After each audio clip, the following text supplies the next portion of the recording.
Hello बच्चों, देखो बेटा, आज हम इस वीडियो के through 12th class application of derivatives की एक नई एप्लीकेशन बेटा आज हम शुरू करने जा रहे हैं। And one of the most important application का बेटा नाम लिख लीजिए टेंजेंट एंड नॉर्मल। ठीक है, this is hour one of the application of derivatives जो हमारा 12th क्लास का चैप्टर है, टेंजेंट एंड नॉर्मल। ठीक है, ध्यान से इसको एक तरफ से बेटा समझना शुरू कीजिए। एक एक बेसिक पॉइंट्स, क्वेश्चंस कैसे आएंगे उसके लिए थोड़ा सा वेट करना पड़ेगा। पहले आपको इससे जुड़े बेटा सारे बेसिक्स जो हैं वो पहले क्लियर करने पड़ेंगे। ठीक है, जैसे कि मैंने आपको बताया, हर एप्लीकेशन की एक बेसिक रिक्वायरमेंट होती है कि कुछ ऐसा जो प्रीवियस क्लासेस का जो हमें आना चाहिए। टेंजेंट एंड नॉर्मल इस एप्लीकेशन की जो एक बेसिक रिक्वायरमेंट है वो है आपका 11th क्लास में पढ़ा हुआ एक चैप्टर स्ट्रेट लाइंस। ठीक है, जब मैं बेटा स्ट्रेट लाइंस बोलता हूं तो आपके माइंड में आता है स्ट्रेट लाइंस तो बहुत वास्ट चैप्टर था, उसकी सारी चीजें की क्या जरूरत पड़ेगी, हमें तो नहीं याद सारी चीजें। नहीं बेटा, ऐसी कोई जरूरत नहीं कि आपको पूरा स्ट्रेट लाइन का चैप्टर आना चाहिए, ईच एंड एवरीथिंग। बट हाँ, उसकी कई टर्म्स हैं जो आपको, कुछ बेसिक टर्म्स जैसे मैं बोलूंगा, आपको आनी चाहिए। तो इसलिए मैं 12th क्लास की एप्लीकेशन पर जाने से पहले आपके थोड़े से मैं बेसिक्स क्लियर कर रहा हूं 11th क्लास के। पहले उन 11th क्लास के बेसिक्स को आप क्लियर कीजिए, तब हम 12th क्लास के टेंजेंट एंड नॉर्मल पर जाएंगे बेटा। ठीक है, क्लियर है? तो अब आप एक हेडिंग डालिए, some basic points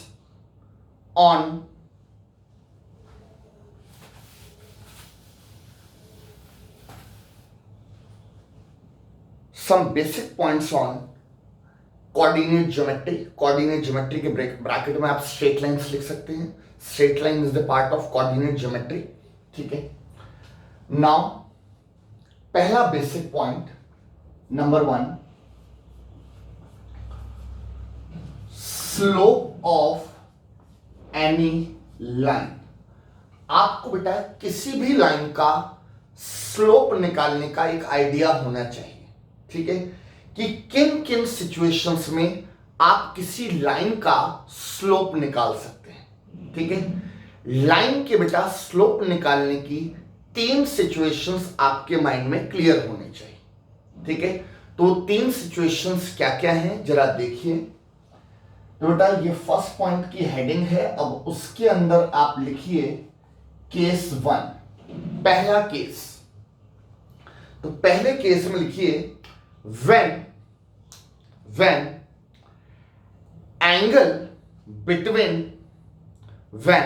angle between positive section of x axis का positive section, right, y axis के साथ नहीं, और x एक्सिस के साथ एक नेगेटिव सेक्शन होता है, ये वाला, ये होता है बेटा x एक्सिस का पॉजिटिव सेक्शन। ठीक है, तो when angle between positive section of x-axis and the line is given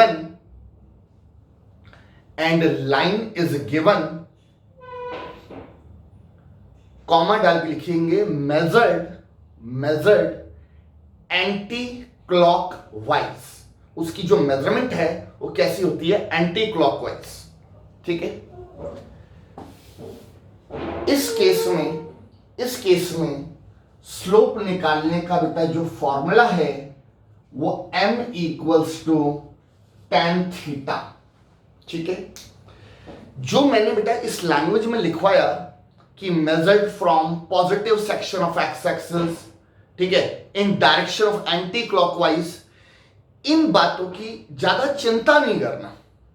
by default वो जब भी आपको एंगल विद एक्स एक्सिस देगा ना, तो ये बाय डिफॉल्ट है कि इसी तरह का एंगल देगा। मतलब वो कभी इतनी बातें क्वेश्चन में भी नहीं बोलेगा कि ये एक्स एक्सिस के पॉजिटिव सेक्शन से बना हुआ है, मेजर्ड एंटी क्लॉकवाइज, नहीं, इतना नहीं बोलता। ये सब मैंने जो लिखवा दिया just for knowledge, 11th class के बेसिक्स के हिसाब से लिखवा दिया।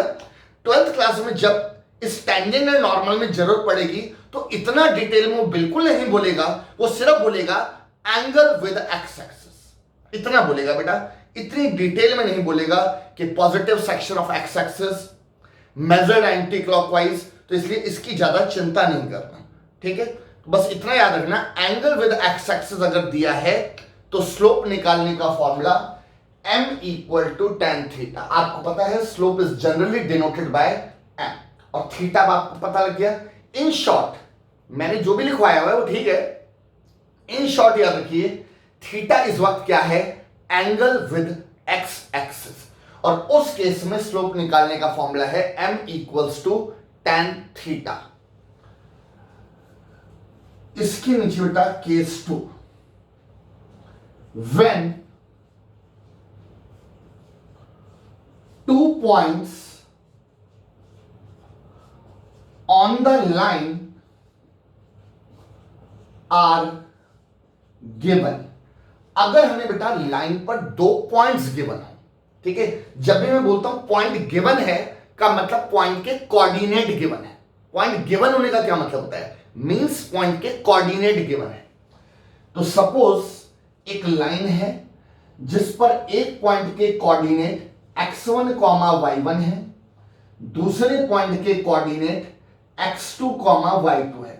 मींस ये दोनों पॉइंट पूरी लाइन पर कहीं पे भी हो सकते हैं, नॉट नेसेसरी कि वो कॉर्नर पॉइंट होंगे, कहीं पर भी हो सकते हैं। तो उस केस में बेटा स्लोप निकालने का formula m equals to y2 minus y1 upon में x2 minus x1। This is the formula to calculate slope of the line when 2 points on the line are given, y2 minus y1 upon x2 minus x1। x1 y1 पहले वाले point को हम x1 y1 मान लेते हैं, दूसरा वाला point जो गिवन होगा x2 y2, वैसे किसी को कुछ भी ले लो, कोई दिक्कत वाली बात नहीं है, ठीक है। तो ये फॉर्मूला लगा के हमें उस लाइन का स्लोप निकल जाएगा, ठीक है बेटा। तो बताइए दूसरा केस समझ आ गया। केस 3, मैं स्लोप निकालने के 3 केसेस दे रहा हूं, आप फ्री नहीं है कि कोई भी केस लगा देंगे, सब कुछ डिपेंड करता है कि आपके पास इंफॉर्मेशन क्या है। अगर आपके पास बेटा एंगल की इंफॉर्मेशन है तो इस फॉर्मूले का यूज आप कैसे कर लोगे आप, और अगर आपके पास 2 पॉइंट की इंफॉर्मेशन है तो इसका यूज नहीं कर सकते, यही करना पड़ेगा, ठीक है। तो ऑल डिपेंड्स कि हमें क्या गिवन दिया है। तो नाउ किसी लाइन का स्लोप निकालने का बेटा तीसरा केस, राइट, केस 3। केस 3 में लिखेंगे when equation of line is given, that is ax plus by plus c equal to 0। अगर हमें लाइन की इक्वेशन गिवन है, राइट, तो ऐसे टाइम में बेटा लाइन का स्लोप निकालने का फॉर्मूला m इक्वल टू सीधा सीधा एक शॉर्टकट याद रखना है, minus a by b, right. ये लाइन का बेटा स्लोप निकालने का फॉर्मूला है, कब, जबकि लाइन की इक्वेशन गिवन हो, ठीक है। तो माइनस a बाय बी, तो बेटा a और b का आपको ध्यान रखना पड़ेगा कि a और b क्या है। तो जस्ट कीप इन माइंड कि a इस वक्त क्या है, x का कोफिशिएंट, x का कोफिशिएंट, और b क्या है बेटा, y का कोफिशिएंट। तो आप ऐसे याद रखो या ऐसे याद रखो कि minus coefficient of x divided by coefficient of y, कैसे भी याद रखो। बट एक बात ध्यान रखना कि कोफिशिएंट्स का डिसीजन लेने के लिए कि x का कोफिशिएंट, y का कोफिशिएंट, x और y की टर्म्स इक्वल के सेम साइड में होनी चाहिए। मतलब ऐसा ना हो कि इक्वल के लेफ्ट में x की टर्म है, राइट में y की टर्म है, और आप फिर डिसीजन ले लो, साइन की गड़बड़ हो जाएगी बेटा, ध्यान रखना। और वो साइन की गड़बड़ बहुत मेजर गड़बड़ है, बहुत मेजर मिस्टेक होगी। इसलिए जो a और b आप डिसाइड करेंगे, a कौन जो x का कोफिशिएंट है, b कौन जो y का कोफिशिएंट है, वो तब डिसीजन लेंगे जब x और y की टर्म्स इक्वल के सेम साइड में हो। सेम का मतलब दोनों लेफ्ट में हो या दोनों राइट में हो, बट सेम साइड होनी चाहिए। एक्स और वाई की बात कर रहा हूं, कांस्टेंट टर्म जहां मर्जी हो, मुझे उससे कोई मतलब ही नहीं है, क्योंकि इस फॉर्मूले में आप देख रहे हैं सी का रोल कहीं नहीं है बेटा। ठीक है, डन। पहला बेसिक पॉइंट बेटा मैंने क्लियर कर दिया, स्लोप ऑफ एनी लाइन निकालने के आपने 3 केसेस सीख लिए, तीनों याद रखने हैं। वो देखना पड़ेगा क्वेश्चन करते वक्त कि किसकी जरूरत पड़ रही है। सेकेंड पॉइंट बेटा लिखिए,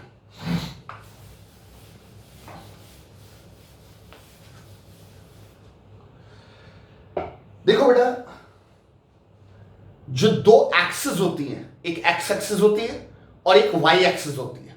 ठीक है, देखा जाए तो ये भी तो लाइन है, एक्स एक्सिस एक लाइन है, वाई एक्सिस लाइन है, तो इनके भी स्लोप होंगे। बट इनके स्लोप में आपसे सजेस्ट करूंगा डायरेक्ट रख लो, इंस्टेड ऑफ दिस कि आप ऑन द स्पॉट कैलकुलेट करो, इन दोनों के स्लोप डायरेक्टली लर्न कर लो तो बेटर है। तो सेकंड पॉइंट में लिखिए,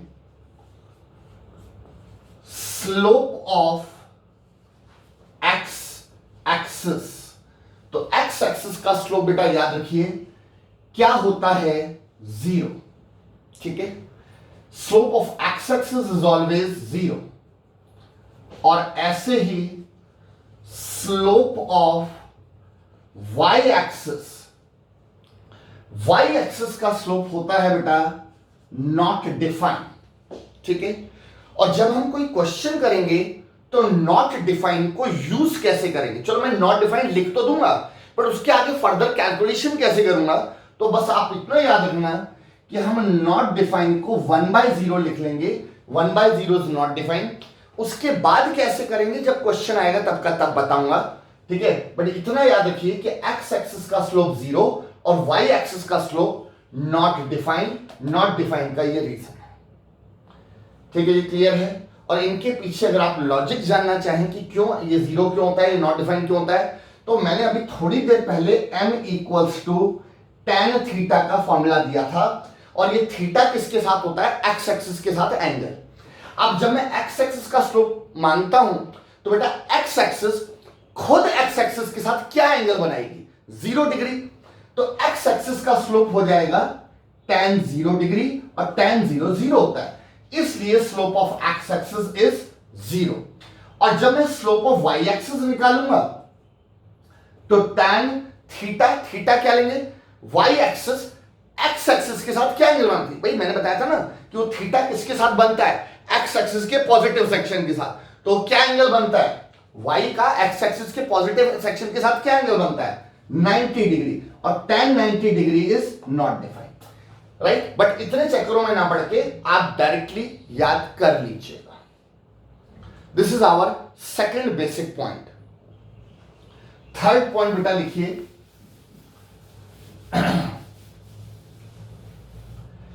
condition for parallel, condition for parallel and perpendicular lines. दो लाइंस के बेटा पैरेलल या परपेंडिकुलर होने की कंडीशन। ठीक है, लिखो बेटा इसमें, लेट टू लाइंस, मैं दो लाइंस के पैरेलल या परपेंडिकुलर होने की कंडीशन दे रहा हूं, तो let two lines are L1 and L2 with slopes M1 and M2 respectively का मतलब L1 का जो स्लोप है वो M1 मान लिया, L2 का स्लोप जो है वो बेटा M2 मान लिया।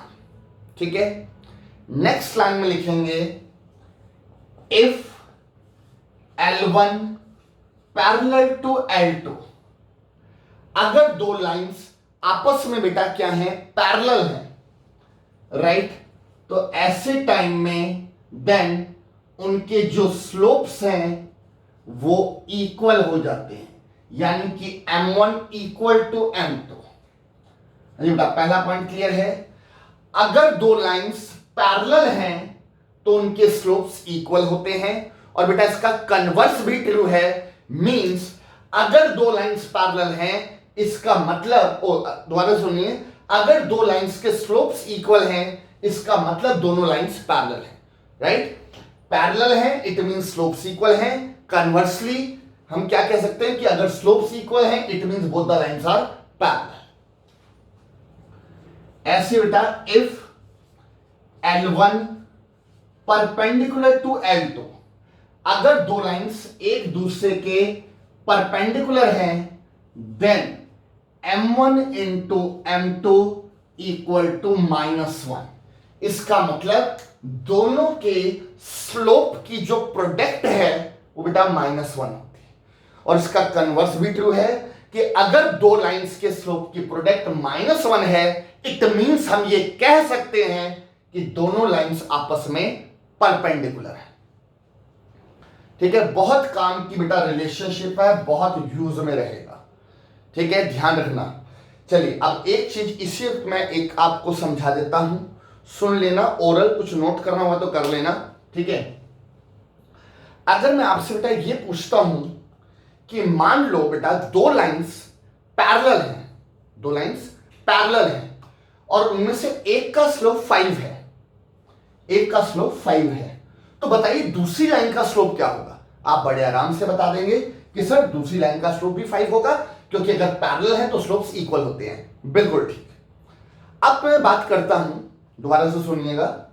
अब मैंने बोला दो लाइंस परपेंडिकुलर हैं और उनमें से एक का स्लोप 5 है, दूसरे का स्लोप है बेटा, दो लाइंस परपेंडिकुलर हैं, एक का स्लोप 5 है, तो दूसरी लाइन का स्लोप, आई होप आप में से कई बच्चों ने सोच लिया होगा, दूसरी लाइन का स्लोप होगा -1/5। कैसे? अगर मैंने एक का स्लोप 5, सोचिए मैंने M1 की जगह बेटा मान लो मैंने 5 डाल दिया, M1 को मैंने क्या डाल दिया, 5 डाल दिया, और मुझे दूसरी लाइन का स्लोप चाहिए तो M2 इज -1/5, राइट? बट मेरा बेटा आपसे ये कहना है, इतनी कैलकुलेशन का आपके पास टाइम नहीं होगा, मैं फैक्ट बताऊं। ठीक है, आपको सीधा सीधा क्या रख लेना है। ठीक है, देखो पैरेलल के लिए तो सिंपल सी बात है कि जो एक का स्लोप होगा वही दूसरे का स्लोप होगा। परपेंडिकुलर के लिए ना आप एक छोटी सी टर्म रख लो, नेगेटिव रेसिप्रोकल। क्या बोला मैंने? नेगेटिव रेसिप्रोकल की टर्म को रख लो बेटा। ठीक है, क्या मतलब नेगेटिव रेसिप्रोकल का मतलब? मींस अगर दो लाइन परपेंडिकुलर हैं तो एक का स्लोप, हाँ जी बेटा, एक का स्लोप दूसरे का नेगेटिव रेसिप्रोकल होगा, एक का स्लोप दूसरी लाइन का नेगेटिव रेसिप्रोकल होगा। हाँ जी, क्लियर है? तो जैसे 5 है तो सीधा नेगेटिव रेसिप्रोकल। चलिए ये नेगेटिव रेसिप्रोकल पे मैं आपको कुछ और एग्जांपल्स दे देता हूं, क्योंकि ये बहुत काम आना है, बहुत काम आना है। ठीक है, तो सुनिए, दो लाइंस मैंने बोला आपस में परपेंडिकुलर है, परपेंडिकुलर, एक का स्लोप 5/7 तो दूसरे का -7/5, नेगेटिव रेसिप्रोकल। हाँ जी, क्लियर है? राइट, ये मैं बात कर रहा हूं बेटा परपेंडिकुलर की, राइट? तो अगर M1 5/7 है तो M2 -7/5 होगा, नेगेटिव रेसिप्रोकल। और सुनिए, दो लाइनें परपेंडिकुलर हैं, एक का स्लोप -1/3 तो दूसरे का 3, नेगेटिव रेसिप्रोकल। तो नेगेटिव नेगेटिव बेटा पॉजिटिव हो गया और रेसिप्रोकल करेंगे ये क्या? ठीक है, एक और, दो लाइनें बेटा परपेंडिकुलर हैं, एक का स्लोप -3/11 है तो दूसरे का 11/3, negative reciprocal. Negative negative positive, बाकी रेसिप्रोकल कर दिया। उम्मीद है आपको समझ आ गया होगा। याद रखना बेटा, बहुत काम आएगा कि अगर दो लाइंस परपेंडिकुलर हैं तो एक का स्लोप दूसरे का सीधा सीधा नेगेटिव रेसिप्रोकल कर दें। ठीक है, और पैरेलल में तो कोई वैसी दिक्कत नहीं, जो एक का होगा वही दूसरे का।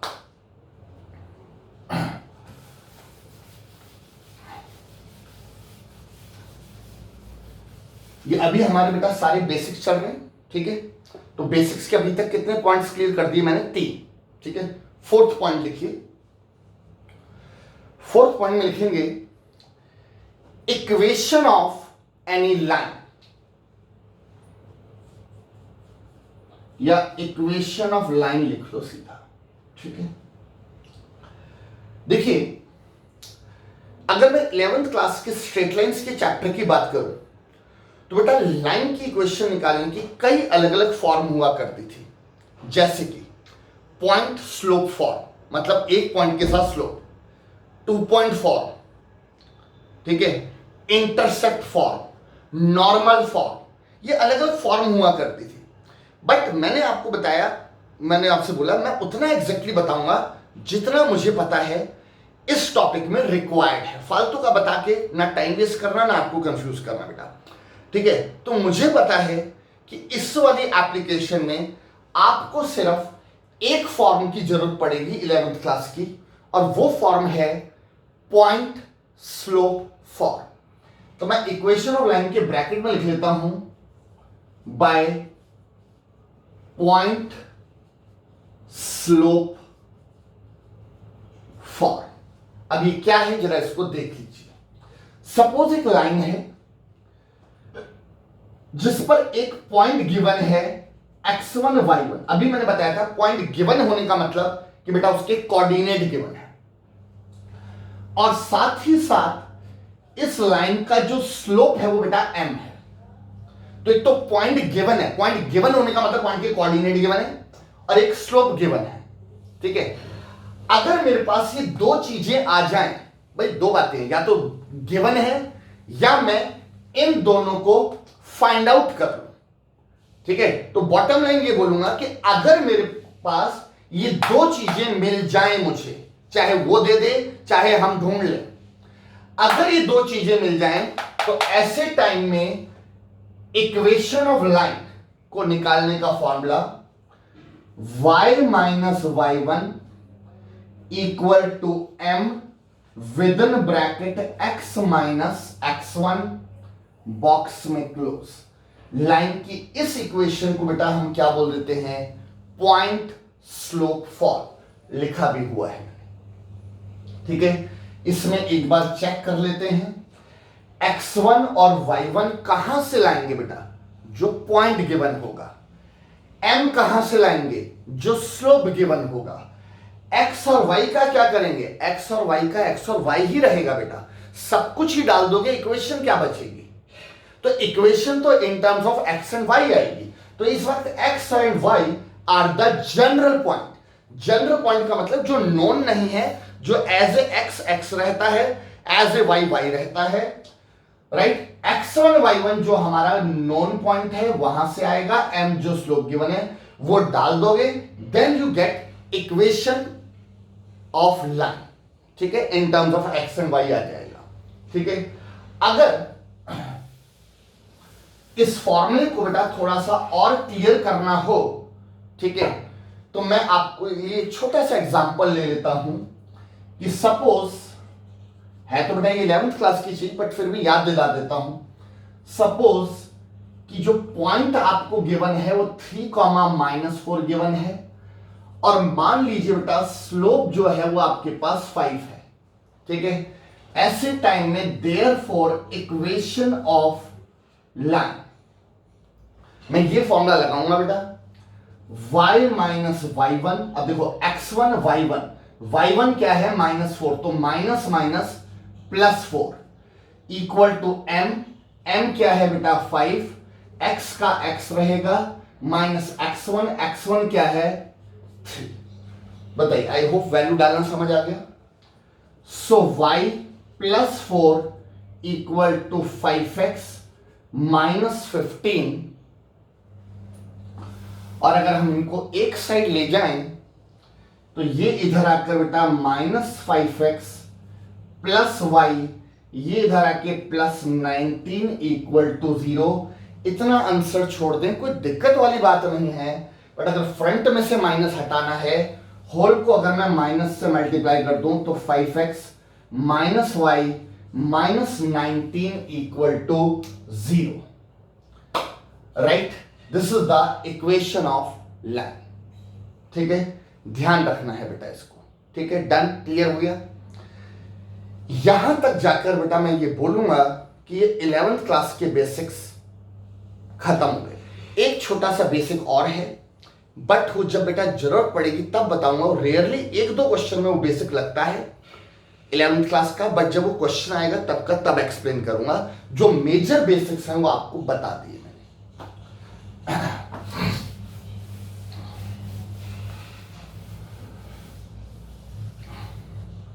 राइट, इस पोजीशन के बाद अब आप एक लाइन डाल सकते हैं कि ये हमारे 11th क्लास के बेसिक्स खत्म हो गए। अब मैं बेटा 12th क्लास के बेसिक्स पे आ रहा हूं, ठीक है।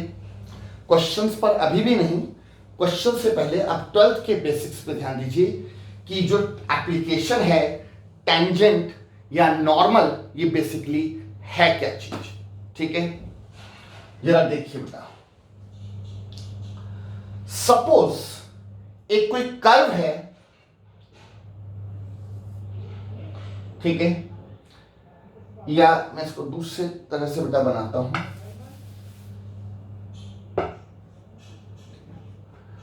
सपोज मैंने एक कर्व लिया y equal to f x, ये इस कर्व की क्या है बेटा, इक्वेशन है, y equal to f x, ठीक है। सपोज एक लाइन इस कर्व को एक सिंगल पॉइंट पे टच करती हुई ऐसे आगे निकल जाती है। हाँ बेटा, ये कर्व है,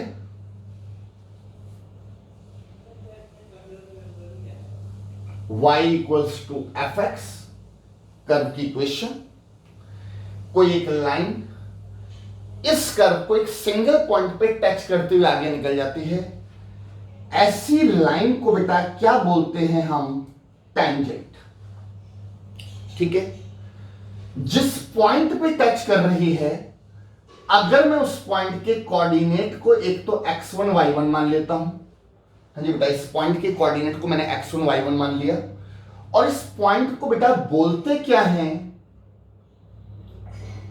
point of contact, point of contact, ठीक है, ये वाला पॉइंट है, ठीक है।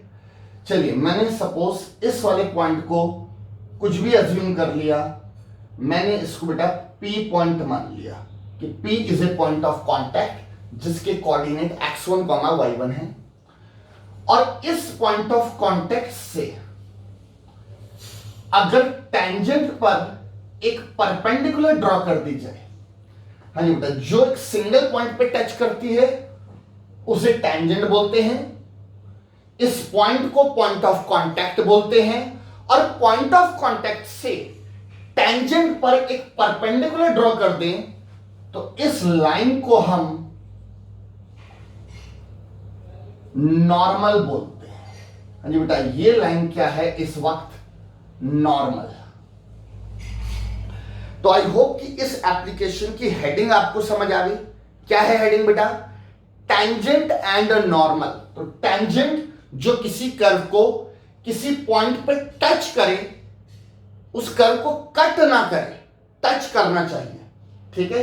ये होता है, देखो जैसे ये कट कर दिया, ये कट ना करे, क्या करे, उसे टच करे, ठीक है, तो उसे टेंजेंट बोलते हैं। इस पॉइंट को पॉइंट ऑफ कांटेक्ट बोलेंगे, और इससे परपेंडिकुलर उठा देते तो उसे क्या बोलते हैं, नॉर्मल, ठीक है। ये डायग्राम एक बार बेटा फटाफट से इसको ध्यान से बना लीजिए।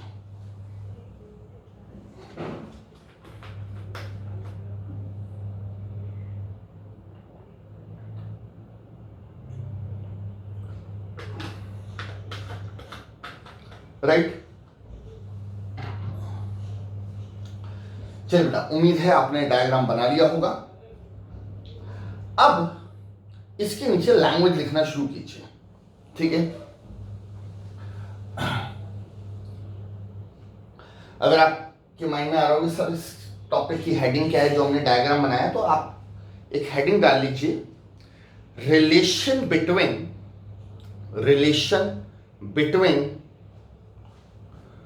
कोऑर्डिनेट ज्योमेट्री एंड डेरिवेटिव्स का मतलब डिफरेंशिएशन। कि डिफरेंशिएशन जो है वो एक कोऑर्डिनेट ज्योमेट्री से कैसे अटैच है, कोई ना कोई रिलेशन होगा ना। तो मैं वही समझाने की कोशिश कर रहा हूं। डिफरेंशिएशन जो कि कैलकुलस का पार्ट है, डेरिवेटिव्स, और एक कोऑर्डिनेट ज्योमेट्री जो अभी आप सीख रहे थे जितना, इन दोनों में आपस में कोई कनेक्शन क्या है, ठीक है, वो मैं समझाने की बेटा कोशिश कर रहा हूं। ठीक है, तो आपने इस हेडिंग के नीचे डायग्राम बना लिया। अब आप लिखिए let equation of any curve be, ये बेटा कर्व, ठीक है, let equation of any curve be y equal to f x, y equal to f x. तो नेक्स्ट लाइन में लिखेंगे देयरफॉर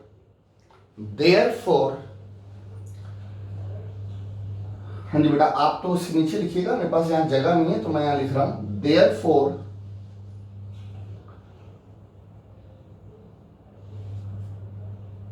स्लोप ऑफ टेंजेंट, हाँ जी, देयरफॉर स्लोप ऑफ टेंजेंट, बेटा आप नीचे लिखना, राइट। स्लोप ऑफ टेंजेंट बेटा ऐसे टाइम में क्या होता है, dy by dx at x1 y1, जरा समझना ध्यान से, ठीक है। कंक्लूजन ये निकलता है कि अगर ये जो भी मेरे पास कर्व की इक्वेशन है, अब देखो बेटा आप इतनी डिफरेंशिएशन कर चुके हैं, बहुत वास्ट डिफरेंशिएशन की है, मतलब आप ये लगा लो टफ डिफरेंशिएशन के टॉपिक में आता है। एओडी में जितनी डिफरेंशिएशन यूज होती है उसका लेवल बहुत लो होता है, आप समझ रहे हैं मेरी बात। तो कहने का मतलब यह है कि जिस लेवल की मैंने आपको डिफरेंशिएशन पढ़ाई है उस लेवल को सीखने के बाद, करने के बाद जो एओडी में डिफरेंशिएशन आएगी उसका तो लेवल कुछ भी नहीं है, बहुत सिंपल से डिफरेंशिएशन होगी, राइट। तो मेरा ये कहना है कि बेटा जो भी कर्व की इक्वेशन दी है, अगर मैं उसको डिफरेंशिएट करके पहले dy बाय dx पता कर लूं और उस dy बाय dx में मैं क्या पुट कर दूं, पॉइंट ऑफ कांटेक्ट, ये x1 y1 समझ आ रहा है, x1 y1 कौन है, पॉइंट ऑफ कांटेक्ट पुट कर दें, तो ऐसा करने से मुझे क्या मिलेगा, स्लोप ऑफ टेंजेंट, स्लोप मिलेगा। पहली बात तो स्लोप मिलेगा, स्लोप किसका, कर्व का। कर्व का स्लोप होता ही नहीं, स्लोप हमेशा एक लाइन का होता है, कर्व का स्लोप मीनिंगलेस है, ये बात ही मीनिंगलेस है कि कर्व का स्लोप, राइट। तो कहने का मतलब ये है dy बाय dx निकालकर उसमें अगर मैं पॉइंट ऑफ कांटेक्ट पुट कर दूं तो ऐसा करने से मुझे स्लोप मिलेगा, किसका, कर्व का नहीं, कर्व की टेंजेंट का, कर्व की टेंजेंट का, राइट। और आपके माइंड में आ सकता है, उसी बात को मैं थोड़ा सा क्लियर कर रहा हूं, ठीक है। ये डायग्राम आपने बना लिया है, थोड़ा सा इसको साइड में कर रहा हूं, ठीक है। मेरा बस आपसे ये कहना है कि y equal to f x, जैसे ये कर्व है, देखो बेटा अगर मैं इस पॉइंट से ये टेंजेंट ड्रॉ कर दूं, ठीक है, अच्छा मान लो ये कर्व है, इस पे एक और पॉइंट है, इससे भी एक टेंजेंट ड्रॉ कर दूं, ठीक है। तो कहने का मतलब ये है एक कर्व की एक नहीं हजारों टेंजेंट होती है, मतलब आप सोच के देखो ना, किसी कर्व पर बेटा हजारों पॉइंट्स हैं, हजारों पॉइंट्स हैं, किसी कर्व पे हजारों पॉइंट्स हैं और हर पॉइंट की एक इंडिविजुअल टेंजेंट होती है। एक पॉइंट से दो टेंजेंट ड्रॉ नहीं हो सकती, एक पॉइंट से एक ही टेंजेंट ड्रॉ हो सकती है। तो अगर मैं बोलता हूं किसी कर्व पे हजारों टेंजेंट्स हैं तो फिर उसकी हजारों टेंजेंट्स भी हैं, दोबारा सुनिए, किसी कर्व पे हजारों पॉइंट्स हैं तो बेटा उस कर्व की हजारों टेंजेंट्स भी होंगी, क्योंकि हर पॉइंट से अलग अलग टेंजेंट होगी।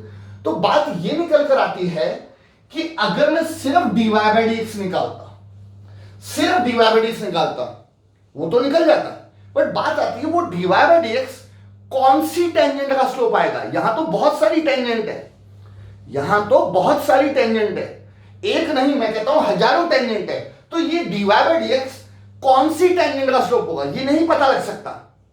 तो आप कह सकते हैं कि ये जो dy बाय dx है ये एक तरह से जनरल स्लोप है, जनरल, जनरल वर्ड जब मैं बोलता हूं इसका मतलब जो बहुत सारी चीजों को रिप्रेजेंट करता है, ठीक है। मान लीजिए इस टेंजेंट का नाम मैंने रख दिया T1, इस टेंजेंट का नाम रख दिया मैंने T2, ऐसे बेटा एक और point T3, T4, T5, T हजार पॉइंट से हजार टेंजेंट। तो बात आती है ये जो dy बाय dx निकलेगा ये तो जनरल स्लोप है, ये T1, T2, T3, T1000 सबको रिप्रेजेंट कर रहा है। बट मेरा माइंड मेकअप क्या है कि नहीं, मुझे T2, T3, T1000 नहीं, मुझे पर्टिकुलरली T1 टेंजेंट का स्लोप चाहिए मान लीजिए। तो आपको जिस पर्टिकुलर टेंजेंट का स्लोप चाहिए उस पर्टिकुलर टेंजेंट का जो पॉइंट ऑफ कांटेक्ट है, हाँ जी बेटा, जिस पर्टिकुलर टेंजेंट का स्लोप चाहिए उस पर्टिकुलर टेंजेंट का जो पॉइंट ऑफ कांटेक्ट है, अगर मैं उसको कहां पुट कर दूं, dy बाय dx वाले आंसर में जो dy बाय dx आएगा उसमें पुट कर दूं, तो इसीलिए मैंने क्या लिखा, एट x1, y1। अरे नीचे की तरफ ऐसे लिखा तो इसका मतलब समझ आ गया कि जो dy बाय dx निकाला उसमें अगर हम पॉइंट ऑफ कांटेक्ट को पुट कर दें तो ऐसा करने से मुझे जो स्लोप मिलेगा वो पर्टिकुलरली इस वाली टेंजेंट का मिलेगा T1 का, जिसका मैंने पॉइंट ऑफ कांटेक्ट पुट किया है। हाँ जी क्लियर है। तो इसीलिए स्लोप ऑफ टेंजेंट क्या होता है, dy बाय dx निकालकर एट उसमें क्या डाल देना है, पॉइंट ऑफ कांटेक्ट। आप कहेंगे सर ये तो बहुत सारे पॉइंट ऑफ कांटेक्ट हो सकते हैं, नहीं, जिस पर्टिकुलर टेंजेंट का स्लोप निकालना है उसी पर्टिकुलर टेंजेंट का पॉइंट ऑफ कांटेक्ट आप पुट करेंगे, you get the slope of particular tangent. I hope ये वाली बात समझ आ गई होगी। ये तो आ गया बेटा स्लोप ऑफ टेंजेंट।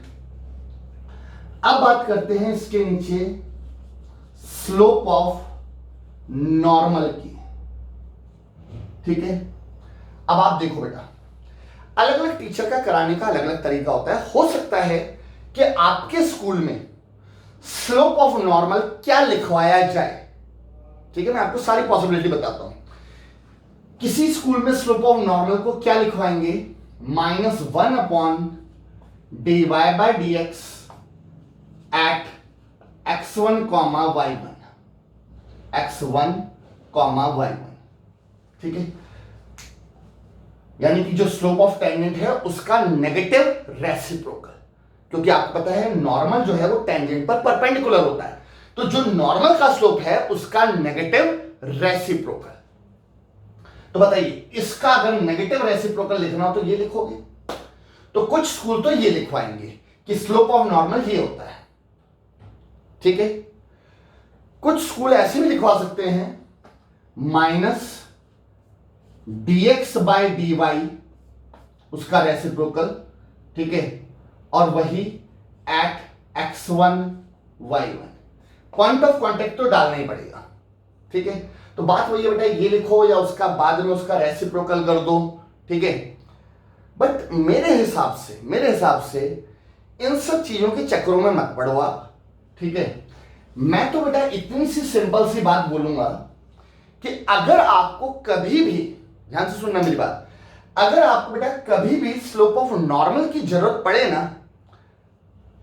आप पहले स्लोप ऑफ टेंजेंट ही निकाल लेना। आपको स्लोप ऑफ नॉर्मल की जरूरत है, कोई बात नहीं, आप पहले स्लोप ऑफ टेंजेंट निकाल लेना और जो आए उसका नेगेटिव रेसिप्रोकल कर देना, बस इतनी सी बात है। मतलब स्लोप ऑफ नॉर्मल क्या हो जाएगा, -1 अपॉन में स्लोप ऑफ टेंजेंट, ठीक है। तो बॉटम लाइन में ये बोलूंगा कि स्लोप ऑफ नॉर्मल निकालने के लिए आप स्लोप ऑफ टेंजेंट पहले निकाल लेना और जो आए उसके बाद बस एक लाइन एक्स्ट्रा है, बस एक लाइन एक्स्ट्रा है कि जो slope of normal slope of tangent आए उसका बस नेगेटिव रेसिप्रोकल कर देना। हाँ जी बेटा, नेगेटिव रेसिप्रोकल ये एक तरह से वो आपको क्या मिल जाएगा, स्लोप ऑफ नॉर्मल। बताइए, तो ये एक रिलेशनशिप समझ आया कि डेरिवेटिव्स, डिफरेंशिएशन, कोऑर्डिनेट ज्योमेट्री का में बहुत सारी चीजें होती है, बट कोऑर्डिनेट ज्योमेट्री में एक टर्म है स्लोप, उसके साथ कैसे जुड़ा हुआ है डिफरेंशिएशन। उम्मीद है ये आपको समझ आ गया होगा बेटा, ठीक है। नेक्स्ट हेडिंग डालिए, इक्वेशन ऑफ टैंजेंट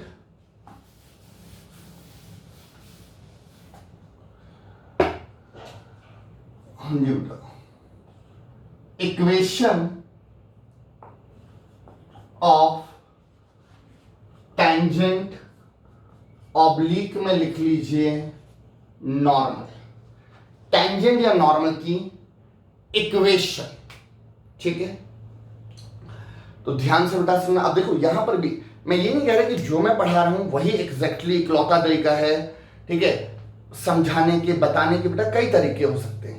आपके स्कूल में टीचर अगर किसी और मेथड से कराए तो कंफ्यूज मत होना कि सर ने कुछ लिखवाया है, स्कूल में कुछ लिखवा रहे हैं। देखो मेरा जो कराने का तरीका है पहले आप देख लो उसको, राइट, और उसको आप किसी भी चीज से कंपेयर कर लो, चीज वही है, अलग नहीं होगी मैं। ठीक है, बट मेरा बस आपसे ये कहना है इंस्टेड ऑफ दिस कि मैं आपको ये रटवाऊं कि हाँ बेटा रट लो, ये इक्वेशन टेंजेंट है, एक चीज मैंने रटने को बोली, इक्वेशन ऑफ नॉर्मल का एक और फॉर्मूला रटने को बोला।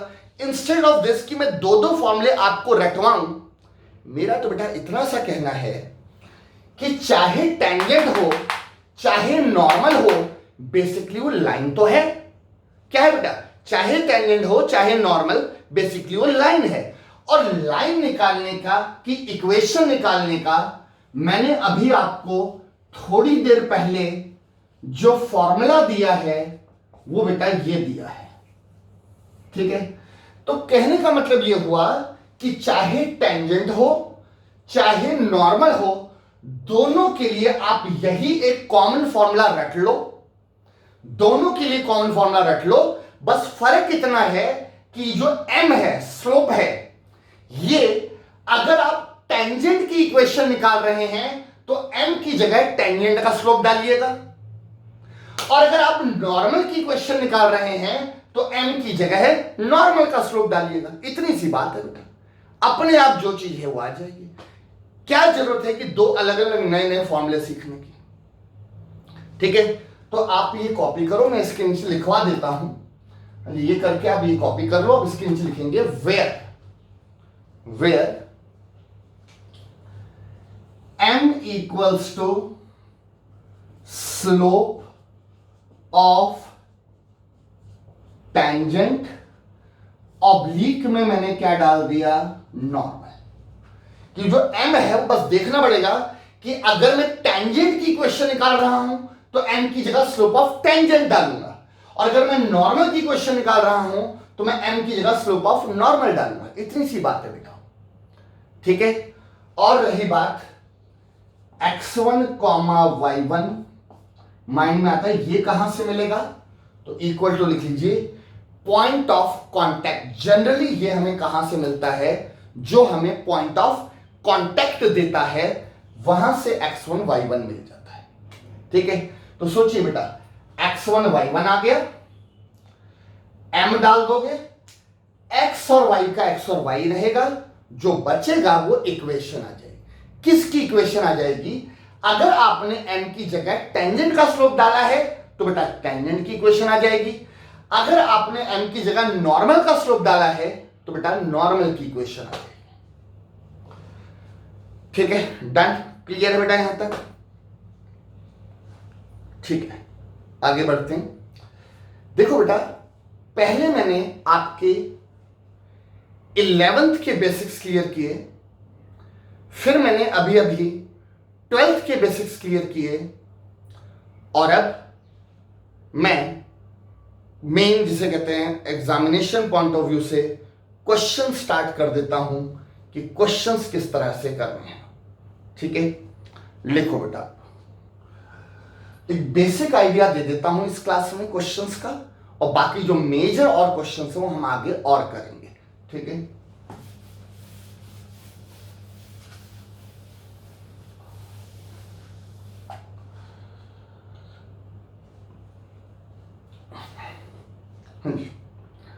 तो अब बेटा ध्यान से सुनो।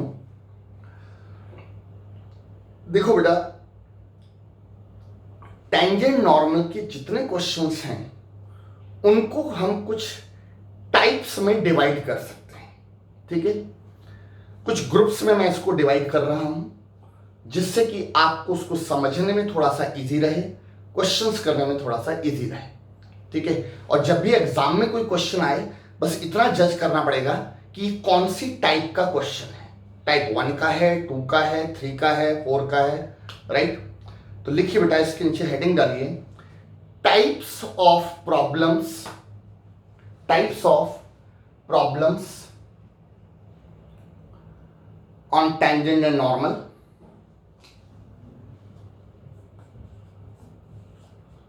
देखो बेटा, type 1 on finding the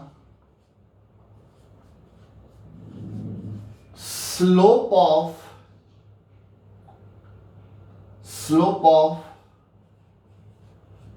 tangent oblique normal, on finding the slope of tangent oblique normal when equation of curve and point of contact are given। ठीक है, देखो बेटा,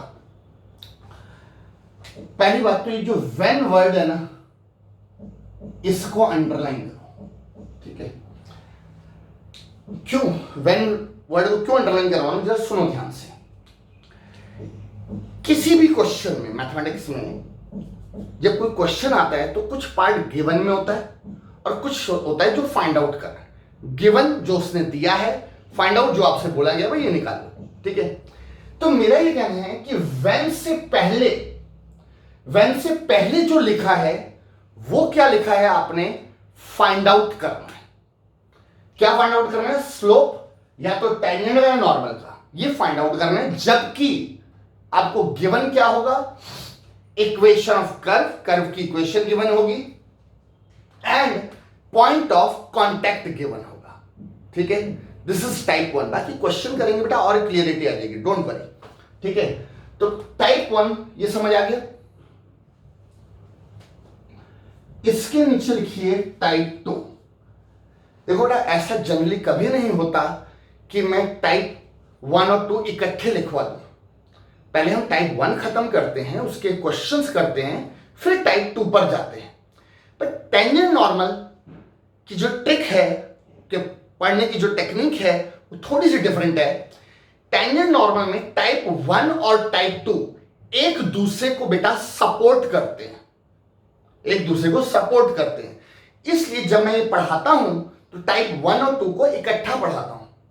ठीक है, राइट, जिससे कि 1 भी कवर हो जाए और 1 के साथ साथ 2 भी कवर हो जाए। और ऐसे ही जब मैं 3 और 4 पढ़ाऊंगा वो भी एक दूसरे को सपोर्ट करेंगे, 3 और 4। ठीक है, बट फिलहाल मैं टाइप 1 की हेडिंग मैंने डलवा दी है, टाइप 2 की भी हेडिंग डलवा देता हूं, फिर देखते हैं उसके ऊपर क्वेश्चंस वगैरह को कैसे करना है। दोनों को इकट्ठे स्टडी करेंगे। ठीक है, तो टाइप 2 में लिखिए और दोनों टाइप्स में ये नजर रखिए क्या गिवन और क्या find out.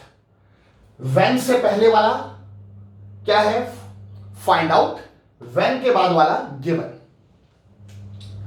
Type 2 on finding the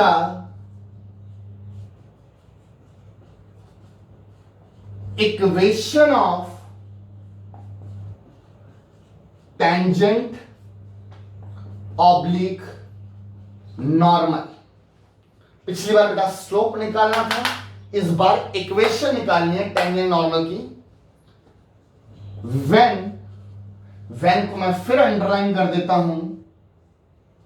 ठीक है, when equation of curve and point of contact are given।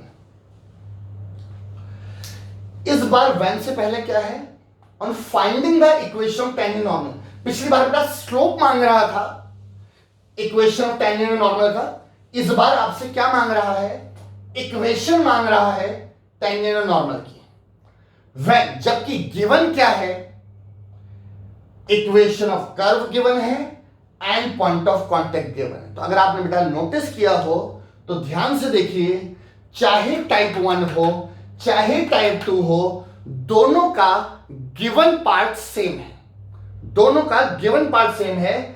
इसमें भी कर्व की इक्वेशन, इसमें भी इक्वेशन ऑफ कर्व है, इसमें भी पॉइंट ऑफ कांटेक्ट गिवन है, इसमें भी पॉइंट ऑफ कांटेक्ट गिवन है। पर दोनों में से चीजें अलग अलग मांग सकता है। या तो आपसे स्लोप मांगकर रुक जाएगा, स्लोप ऑफ टेंजेंट बताओ, स्लोप ऑफ नॉर्मल बताओ, या फिर वो इक्वेशन ऑफ टेंजेंट या इक्वेशन ऑफ नॉर्मल मांग सकता है।